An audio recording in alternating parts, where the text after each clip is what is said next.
Ebola inside the deadly outbreak as the panic spreads across the ocean. Could a lethal killer hit our shores? We did the test, and I did have Ebola. It's a threat to the world. We're heading into the hot zone with one of the top infectious disease specialists in the world. Dr. Rich Besser takes us on a terrifying journey. It's the gates of hell. We don't touch any. And comes face to face with the disease that shows no mercy. To protect the U.S. is to stop the outbreak. This is the only way to keep entire nations from being reduced to ashes. This deadly virus spreads across borders. Find out how bushmeat from markets in Africa end up smuggled into the United States and can pose a hidden threat here at home. Where did it come from? Why is it spreading? Can anyone stop it? And is there a cure? Ebola inside the deadly outbreak. Somewhere on the other side of the planet, in a hidden corner of a tropical rainforest, a new virus is surely incubating. A pathological killer that could unleash a deadly plague at any time. ABC's chief medical correspondent, Dr. Rich Besser, takes us on a harrowing journey to the heart of darkness. I'm crawling through the dense jungles of Cameroon with a man we call the virus hunter. He's in a race to stop a virus before it can infect human beings. What our work is focused on is understanding what's out there that could potentially harm us as a species. If you think this has nothing to do with you, think again. Inside the bush, animals hold the potential for worldwide danger. These paths are not just local roads, they are a virus's highway. When you see a logging road, what do you think about? I think about the potential for both animals as well as humans with new viruses to get to cities where you have planes, cities where you have boats. So things that happen in Central Africa don't stay in Central Africa. You got it. The bridge from animal to human? It's believed that fruit bats are the main reservoir of Ebola, carriers who don't get ill, but spread the disease to other wild animals. And then to humans, through bushmeat. Raw meat from apes, monkeys, and others killed for food, and who may carry the virus with them. But this meat doesn't always stay in the bush. Poachers sell it on the black market, and it's smuggled around the world, sold to immigrants longing for a taste of home. A few years ago, ABC News correspondent Dan Harris found what seemed to be black market bushmeat in this New York supermarket. How much you sell that one? It's a pound, $20 a pound. $20 a pound, that's too much, man. Yeah, man. I mean, so this seems to indicate that this stuff is not hard to get. We know that it's readily available not just in Queens, but also in parts of Washington, D.C., parts of Minneapolis, St. Paul, other centers around the country.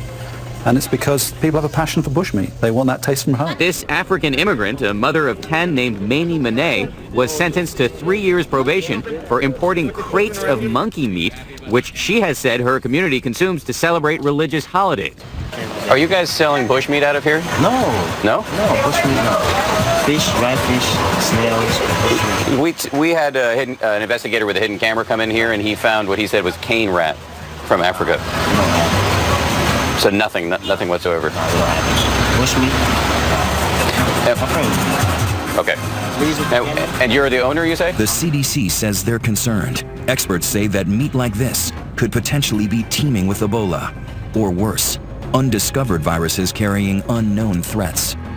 That's why Dr. Nathan Wolf's research is critical, searching in animals' blood for tiny microbes, diseases that could grow into lethal pathogens. It's not alarmist. It's happening. The deadly swine flu that killed 18,000 worldwide jumped to humans from pigs, HIV from a monkey, and now Ebola. Ebola is now an epidemic of the likes that we have not seen before. It's spiraling out of control. It is getting worse. It's spreading faster and exponentially. Where Ebola's hit the hardest? Okay? Liberia, the epicenter. Not a lot of flights coming into Monrovia, and those that are coming in, they're screening everybody for Ebola. Surreal, uneasy, in the grips of something awful. Monrovia, Liberia is a capital under siege by the deadliest Ebola outbreak in history. Doctors and relief workers suited up like spacemen make their way through the streets in a race to contain the virus that so far they've been unable to stop. is to find out who are those that are sick so we can treat them. So they basically are checking who can come in and out of West Point. Only people with aid supplies and medical staff can go in and out, and soldiers. ABC News reporter Carrie L. Doe is Liberian-American, and she's been filing reports from a neighborhood here. How many bodies have you picked up today? 11 bodies. Where thousands are under quarantine, she has watched as fear turned to despair, despair to anger, and then pandemonium.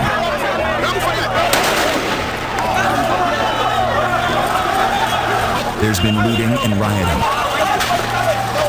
The only routes out are ones nobody wants to take, by ambulance, straight to an Ebola treatment center, or in a body bag.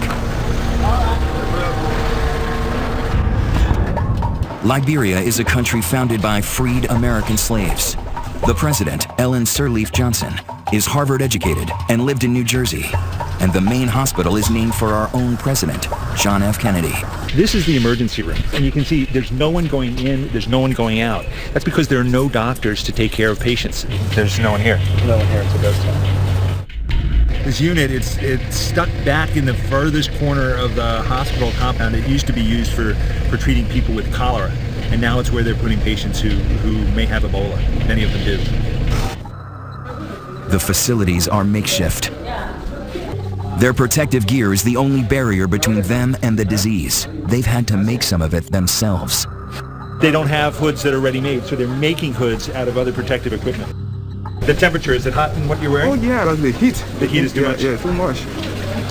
The place is not just like ordinary hospitals. If you are finished with what you want to do, you don't just leave and leave the others there. I'm okay.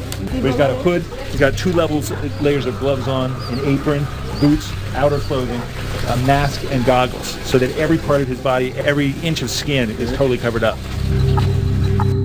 Even though I've spent my career working on infectious diseases, I have to confess, this is scary. You don't touch anything, okay? Just use your eyes. And you may talk to somebody, but you don't touch anything. Okay. This is Ebola Zaire. Highly contagious, highly infectious, very dangerous. So you have to take very good care. Don't rush to help somebody. Don't pick up things. Don't panic. Eh? Stay calm. Stay calm. This is the Ebola isolation unit. He's about to go in. He opens the door. You can take a look. Patients with Ebola are everywhere. The team is not allowed to go any further, even in all their protective gear. Ebola is named after the river in the Congo, where the virus first appeared in 1976. There have been major outbreaks since then, but never like this. Cases began showing up in March of this year. In June, the first case walks into Monrovia's Elwa clinic. My job in the Ebola unit was to make sure that doctors were suited up properly. At the time, Nancy Wrightbowl is a Christian missionary from North Carolina with no formal medical training. When doctors went in, I wanted to make sure that they were dressed properly, and when they came out, I wanted to make sure that they had been decontaminated properly. And I felt the weight of that, I can tell you. We've been in Ecuador for 5 years. We were in Zambia for 8 years, and then in Liberia. We've traveled in many places. But they have no idea what they've signed up for this time. As the death toll mounts, Liberian health workers start to fall ill. I had a co-worker who ended up having Ebola and died. And I had trained him for 3 nights. By midsummer, one by one, 8 organizations make the wrenching decision to pull out of Liberia. But the Wrightbowls stay. So do Drs. Kent Brantley and John Fankhauser, physicians and fellow missionaries who work at Nancy's clinic. Our hospital is a busy, 45 to 50 patients at any one time, 3 to 5 surgeries, delivering, 4 or 5 babies every day, where we'd see, 150 patients a day. So each of us took our turn seeing patients in the clinic as well. So it was very busy, very full, and very clinical. They don't realize they are in the midst of the worst Ebola outbreak in history. The problem? This outbreak has come to such a densely populated place. 2 years ago, there was one in Uganda, across the continent. Back then, Dr. Besser traveled deep into the jungle to rural villages, very far from any city. Wrapping up this this epidemic is all about going down these roads, finding any possible case. It's really hard work. He and his producer were the only outsiders permitted to travel with the CDC team into the epicenter, with unprecedented access into the wards of suffering. Just try and stay calm. It is quite frightening if you suddenly start to find breathing difficult. Don't touch your masks. That's the words. Very good. This time, Besser was allowed to go inside, but it was too dangerous to allow his producer to follow. He went in alone, with only a small camera. I have to say that there are a few things that I've done in medicine that are as nerve-wracking as going into this place. Those are the 3 who have Ebola.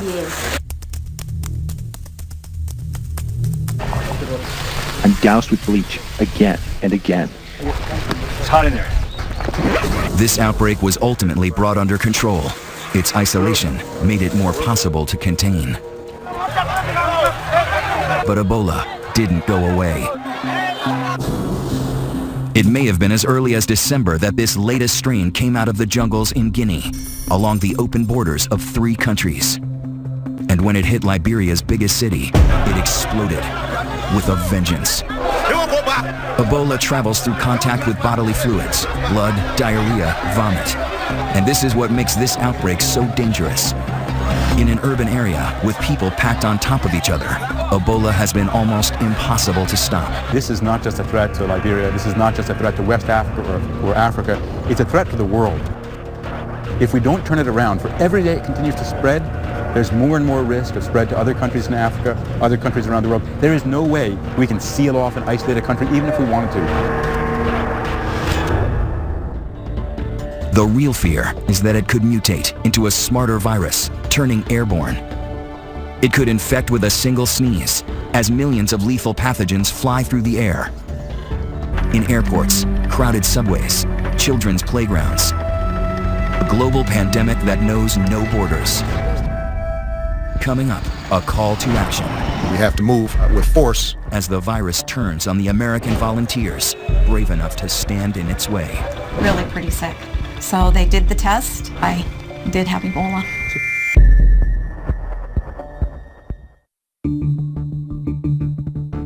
We have to act fast. We have to move with force. And President Obama now sounding the alarm, sending 3,000 U.S. troops and 100 specialists to West Africa, to the front lines of the battle against the deadly Ebola virus. Faced with this outbreak, the world is looking to us, the United States. Joining healthcare workers who have come from all corners of the globe in a race against the clock to beat back the pandemic.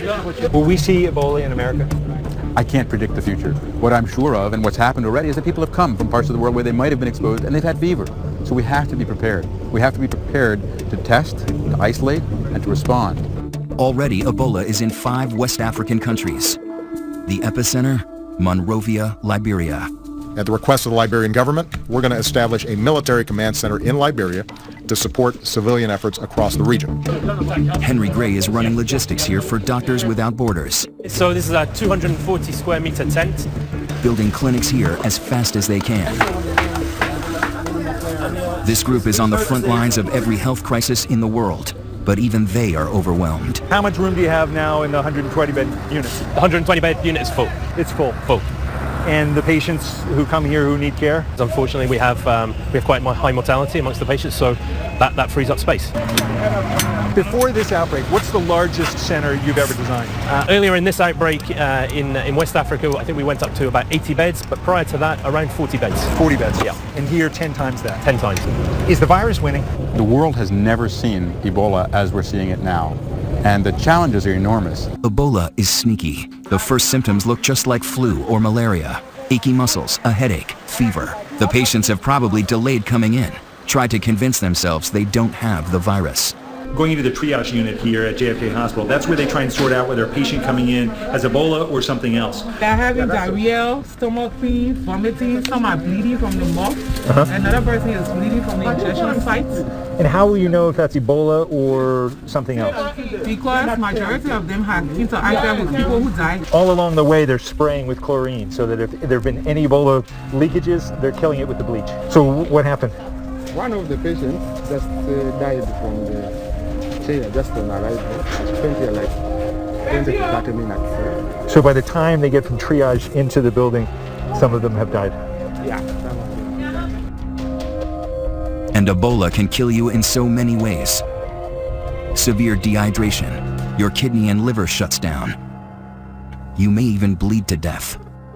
The sheer number of cases coming in make it very dangerous for those patients who don't actually have Ebola.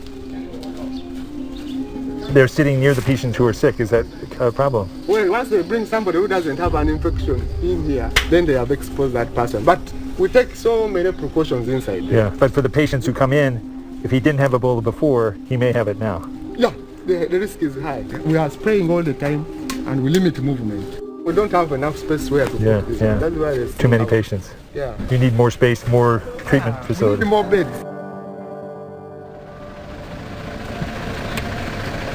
When Dr. Besser came back to the clinic the following day, they had 10 more dead, 30 more sick, and they were turning patients away. How many patients are you seeing? How many? 80. Yesterday they said there were 60. They keep coming. There's 3 patients waiting to be seen, but nowhere for them to go. No beds. It's full. At the Elwha Clinic, Dr. John Fankhauser is relieved that reinforcements are arriving. For most of the summer, he and his colleague Dr. Kent Brantley were among the few American doctors who stayed. Kent Brantley, he's a family physician, much like me. Kent was drawn to the Ebola work, and when Samaritan's Purse offered to run the newer Ebola unit, they named Kent as the medical director. By midsummer, his fellow evangelical missionary Nancy Wrightball had gone from hospital administrator to decontaminator. When Ebola hit, Nancy stepped into the position of not only our head hygienist, but also training the other hygienists that were coming alongside. And so she had a position that was never inside the unit. When we got suited up, she would make sure that we were suited up appropriately and not an inch of skin was showing. And then when we came out of the unit, Nancy was in charge of spraying us down and decontaminating us. Those are critical jobs. Exactly. Very critical. She understood the risks, but even that didn't protect her. One hot day in July, Nancy Wrightball started to feel ill. I first knew Nancy was sick on her birthday. I was running fever. I had malaria once in this past year, and it was just the same symptoms. Dr. Brantley was also sick, and so Dr. Fankhauser took on a job he never thought he'd have, caring for his friends. Kent became ill the day after Nancy became ill, and I found out about it after he had spent the day at home, and he had had fever for about 12 or 14 hours solid, and I was concerned. The next morning, Kent contacted me and was actually doing worse. By Saturday, I was still not doing very well, and the doctors came back and said, Nancy, we don't really think you have Ebola, but we want to do the test anyway just to set everybody's mind at ease. It seemed almost impossible with how cautious both of them were.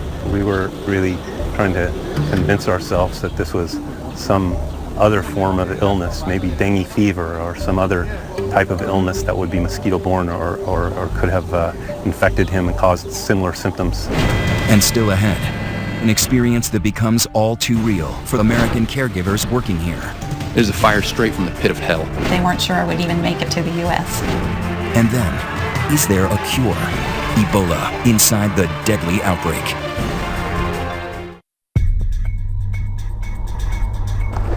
Here in Liberia, in the grips of the deadly Ebola epidemic, even the heroes are scared. Doctors and medical volunteers are vulnerable. In some outbreaks, they account for a quarter of all Ebola deaths. Closed off our program in April of this year. It just wasn't safe. We didn't think that we had the necessary precautions to do it safely. American doctor James Sirleaf is the son of Liberian President Ellen Johnson Sirleaf. He left his practice in Georgia to help with the crisis, only to find panic and chaos. The NGO community has mostly left. Yeah. We had to pull our physicians. We can't risk. These people are not Ebola-trained doctors. It's just not safe to have them here. While others pulled out, many of those who stayed were missionaries. And by early August, Americans Dr. Kent Brantley and Nancy Wrightball had serious symptoms. How do you tell the love of your life that they've contracted a deadly disease and that there's, a chance, a great chance that she might not survive? It fell to Nancy's husband David to deliver the diagnosis. He said, I want to tell you that Kent, Dr. Brantley, his Ebola test has come back and it's positive. It was hard to hear that. And then David said, and Nancy, you have Ebola also. The odds are not good.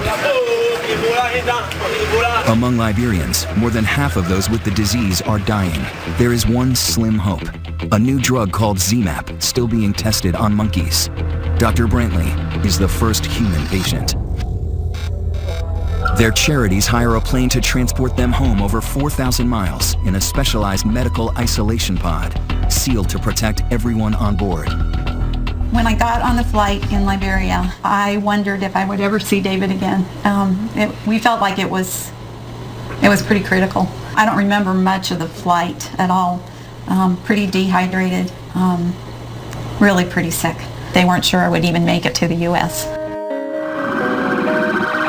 They are taken to Emory University in Atlanta, a different medical universe. One of 4 high-tech centers in the country designed to handle the most deadly and contagious diseases.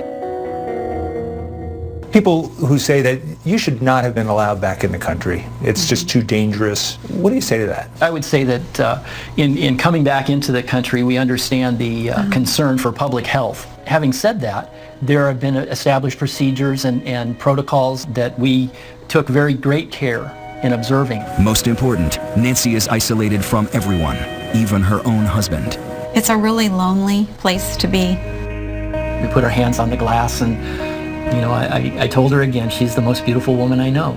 It's her family and faith that got her through. I think one of the scripture, it's a psalm that so many people know, that the Lord is my shepherd. And yea, though I walk through the valley of the shadow of death, I will fear no evil. Some Americans say that you had no business being over there. It's too risky.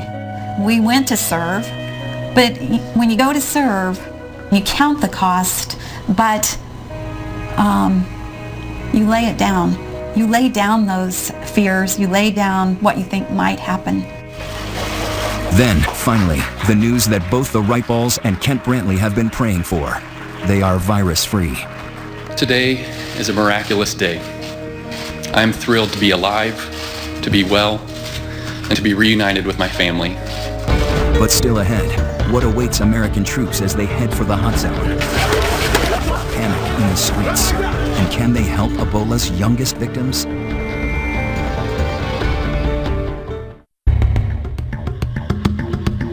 It looks like a war zone.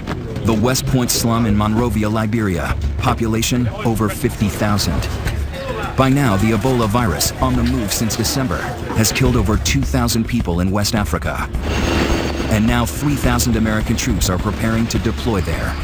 This is an epidemic that is not just a threat to regional security, it's a potential threat to global security. If these countries break down, if their economies break down, if people panic. It's already happened. In Monrovia, Liberia, the epicenter of the crisis, West Point became a flashpoint. The panic started in mid-August when the government set up an Ebola holding center there. They quickly filled up with people like Finda. The other adults in her family are dead, so she has 6 kids with her, and her nephew Sa is sick.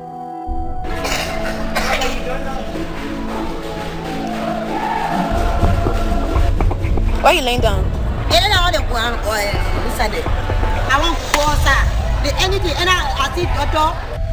Her young sister, another nephew, and her own 2 boys aren't ill, but they all wait with Sa, amid other patients who may have Ebola. You an hour? I will not let him. Touch him. Why? Because it's safe. It's safe. And then what I give in my hand.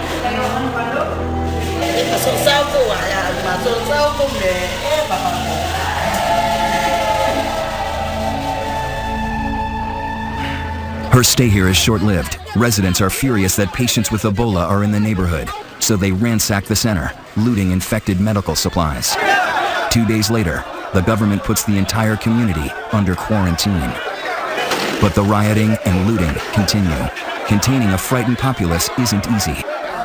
In West Point, the quarantine is doomed from the beginning. So there where the stream across is, that's where people cannot go past. That's the quarantine line. Yes. And the idea is that the germs will stay on that side of the line. I guess so. Yeah. That's just absurd. But when people are scared, they do crazy things. I've never seen a quarantine area like this. They haven't used quarantines like this where you shut off whole parts of cities since the Dark Ages. Behind the barriers, there's people who can't come and go. They've been in this compound for 7 days? 8 days.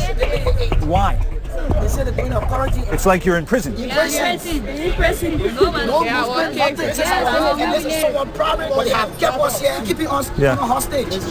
For some, no food, little water, and no power.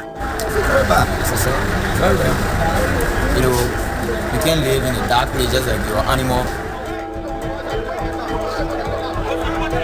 Meanwhile, Finda and her children are living on the streets, afraid her house is infected with Ebola. 3 more of her kids are now sick, and they're hungry. But she's also afraid to go to the hospital. So many have died there. They were taken to the hospital today? I don't know. We take you from here. How many children? 1, 2, 3, 4, 5, 6.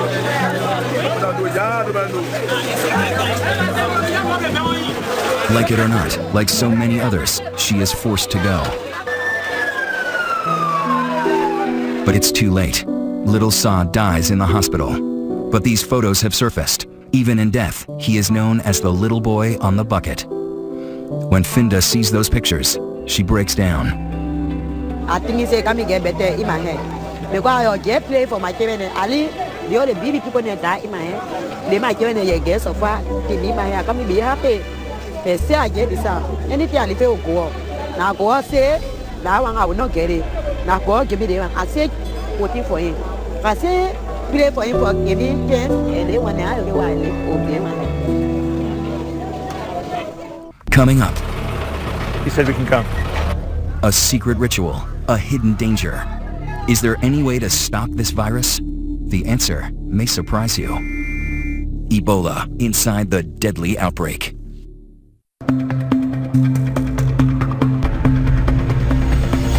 I never thought I'd be in pursuit of death. We're chasing one of the burial teams that's been put in place to properly dispose of people who die from Ebola. But in Monrovia, Liberia, Ebola is spreading uncontrollably. One of the main ways Ebola is spreading in West Africa is through burial practices, the ritual cleaning, the other things that are done around burial. If they can't change that, the feeling is there's no way to control Ebola in West Africa. Officials are on the hunt to find these bodies, test, and burn them before more people get sick. At JFK Hospital, the dead are taken out through the back door. We can come to this side. Yes? We're beckoned in by part of the burial team. He said we can come. Don't touch anything. Don't touch anything.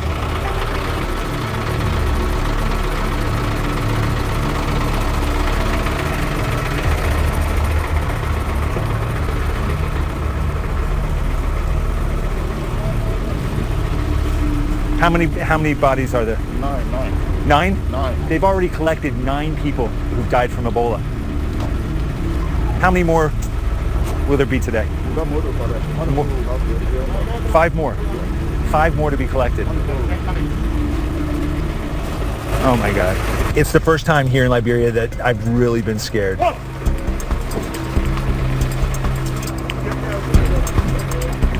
This is incredible. You know, seeing a truck cart away 10 bodies of people who died from Ebola.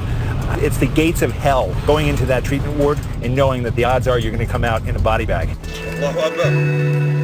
The scenes here in Liberia are grim reminders of what can happen when a virus breaks into the human population. We are all social creatures, care for our sick, wash and bury our dead. And that is in the end what makes human beings so vulnerable to Ebola. It's why one of the biggest problems here in Monrovia are burials. Bodies may be covered with viral particles that can infect any who touch them. Funerals are a common source of Ebola's spread.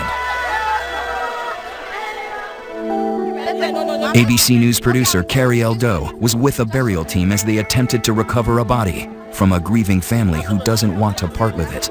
Why do you want to bury the body today? Because the man is a Muslim man.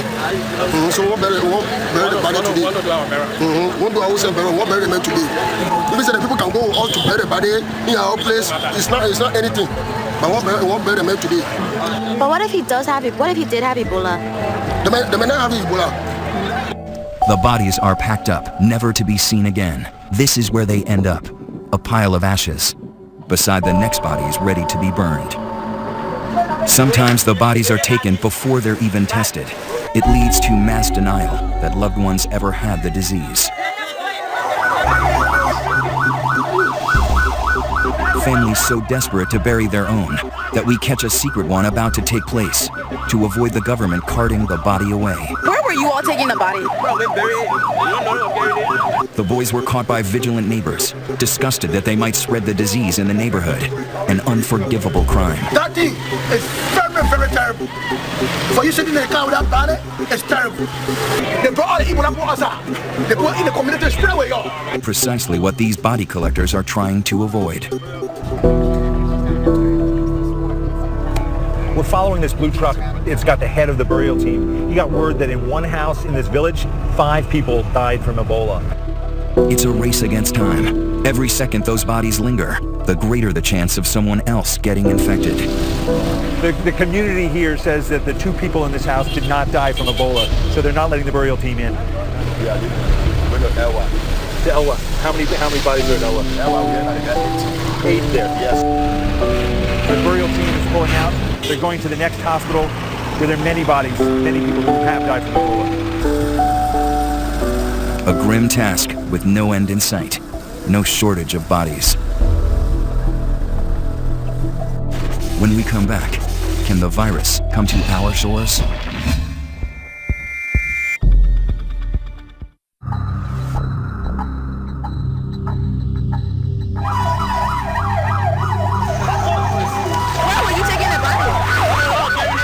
It is a fire.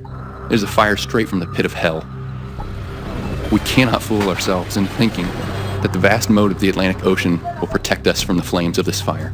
An impassioned warning from a man who knows Ebola's wrath all too well. American doctor Kent Brantley knows he's lucky. The medicine he took is not a definitive cure for Ebola. Others who were treated with it have died. And as the U.S. puts boots on the ground in West Africa, cases there double every 3 weeks. An already very weak public health system is near collapse in these countries. Patients are being turned away, and people are literally dying in the streets. And it's a struggle to keep infected patients quarantined. This video captures hospital workers trying to subdue a man who ran away from the Ebola ward. Even one case undetected can wreak havoc. A few weeks ago, a Nigerian diplomat with Ebola slipped out of his quarantine and fled to the global oil hub of Port Harcourt, where hundreds of workers from all over the world live. He was secretly treated by a local doctor in a hotel room. That doctor died of Ebola, but not before treating dozens of patients that could have infected others. Now, more than 200 people are being monitored for the virus, leaving all of Nigeria at risk. This matters big, not just for Americans, for everyone in the world. This is an unprecedented health threat, and if we don't stop it here, we're going to be dealing with it for years around the world. As the world focuses on containing Ebola, there is hope that it can finally be stopped. Scientists are right now racing to develop a cure. The NIH is testing a new vaccine, while Japanese researchers say they've developed a method to detect Ebola in just 30 minutes. And the latest breakthrough, doctors in Nebraska have injected Dr. Rick Sacra with antibodies from his colleague Kent Brantley's blood, and he seems to be responding. The best way to protect the U.S. is to stop the outbreak in West Africa. What can be done to save the lives of people who already have Ebola? We give them the best. There are some who are doing well, like I can call you. Roma! There are some who overcome it, like this guy. How are you, my dear? Hello. Come here. How are you? Cross the water here. Yeah. How are you doing? You have been here for how long? How many days? 1 week, 1 day today. 1 week, 1 day? Yes. And how do you feel today? I'm okay. Jumping. And when will you go home? I want to go home today. Today? Yes. What do they say? When can you go home? And? When can you go home? When? Now.